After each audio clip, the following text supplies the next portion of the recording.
Leta hapa miwa yangu mlimi wa Njoya. Miwa yangu inamalisha hapa miezi 6 bila malipo. Na kuja Magoha nasema kwenda ongoja message.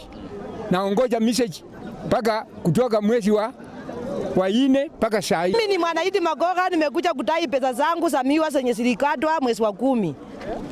Na huyu bwana Magoha Wanjala ambaye anaitwa ni MT wetu ambaye tulimchagua tukamupenda tukamleta katika kiwanda cha Nzoia.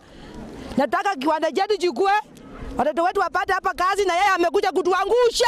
Tunataka pesa zetu, tunalia sisi wakulima wa Nzoia. Sasa mimi tunaomba hao wanasiasa akiwamo wa Munyinyi, Eugene Hangati, Wanalala, Eugene Wangamati.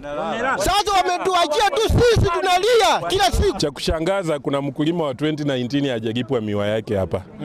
Kuanzia mwezi wa 10 2020 hakuna mkulima amelipwa miwa yake.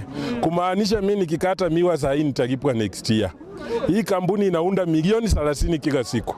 Pesa inaenda wapi? Tukisema hivi deni ya mkulima ni milioni 700. Deni ya mfanyikazi ni bilioni 2. Hii pesa inaenda wapi?